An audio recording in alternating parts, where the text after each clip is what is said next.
झाडांची माहिती. पिंपळ उंची 10 ते 15 मीटरपर्यंत वाढते. खोड पांढरट गुलाबी, लाल, गुळगुळीत, तंतुमय असते.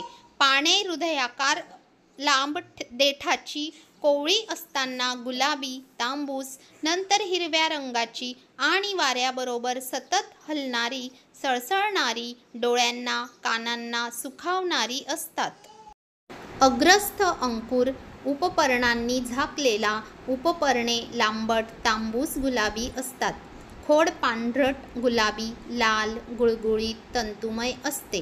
पाने हृदयाकार, लांब देठाची, कोवळी असताना गुलाबी, तांबूस, नंतर हिरव्या रंगाची आणि वाऱ्याबरोबर सतत हलणारी, सळसळणारी, डोळ्यांना कानांना सुखावणारी असतात.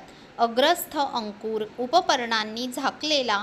उपपर्णे लांबट तांबूस गुलाबी असतात. हिरव्या रंगाची फुले अतिशय लहान आकाराच्या गडूसारखी दिसतात. याचे पुष्पाशय फळासारखा दिसणारा भाग, पानाचा देठ आणि फांदी यामध्ये आणि फांदीवर येतो. पुष्पाशय सुरुवातीला हिरवा तर नंतर जांभळा होतो. यामध्ये 3 पाकळ्यांची नर पुष्पे व 5 पाकळ्याची मादी पुष्पे असतात. यावर सतत कीटक बसतात. याची खरी फळे अतिशय लहान नळीच्या आकाराची असतात. ही पिकलेली फळे पक्ष्यांना खूप आवडतात. ही फळे पचण्यास कठीण असतात. न पचलेल्या फळांच्या बिया पक्ष्यांच्या विष्ठेमार्फत इतरत्र पडून सहज उगवतात. पिंपळाचे लाकूड मजबूत नसल्यामुळे घर बांधणीसाठी वापरत नाहीत. मात्र त्यापासून खोकी, आगपेट्या, फळ्या इत्यादी तयार करतात. जळणासाठीही ते वापरतात. साल स्तंभक असते. फळे सारक असून बिया शीतक असतात. पिंपळाचे झाड हिंदू धर्मात अत्यंत पवित्र मानले जाते. या झाडामध्ये देवी देवतांचा वास असतो आणि त्याची पूजा केल्याने अनेक फायदे होतात असे मानले जाते. तसेच शनी दोषापासून व्यक्तीला मुक्ती देखील मिळते. त्यामुळे धार्मिक क्षेत्रात पिंपळाच्या झाडाला देववृक्षाची पदवी देण्यात आली आहे. पिंपळाची पूजा अनेक प्रसंगी केली जाते.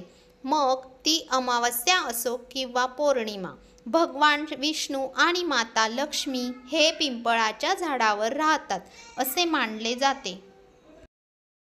म्हणून पिंपळाची पूजा केल्याने पुण्य तसेच पूर्वजांचे आशीर्वाद मिळतात. शास्त्रज्ञांनी या झाडाचे अद्वितीय असे वर्णन केले आहे. पिंपळ एक असे झाड जे 24 तास ऑक्सिजन देते. हे मानवासाठी खूप महत्त्वाचे आहे. महात्मा बुद्धांपासून इतर अनेक ऋषींनी पिंपळाच्या झाडाखाली ज्ञान प्राप्त केले आहे. भगवद्गीतेमध्ये भगवान श्रीकृष्ण म्हणतात की पिंपळ झाडामध्ये सर्वश्रेष्ठ आहे.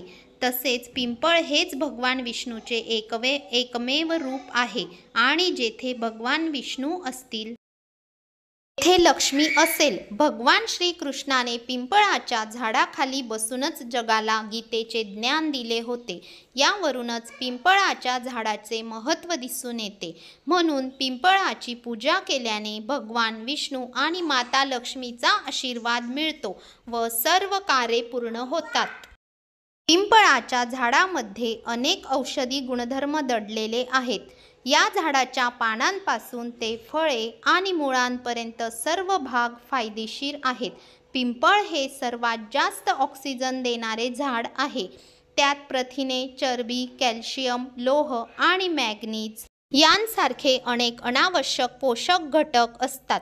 आयुर्वेदानुसार पिंपळाच्या झाडाने अनेक आजारांवर उपचार करता येतात. या झाडामध्ये असलेले गुणधर्म श्वास, दातदुखी, सर्दी, खाज आणि नाकातून रक्त येणे यांसारख्या समस्या दूर करण्यासाठी प्रभावी आहेत. पुढील वृक्षांविषयी माहिती मिळवण्यासाठी आपल्या चॅनलला सबस्क्राईब करा, लाईक करा, शेअर करा. धन्यवाद.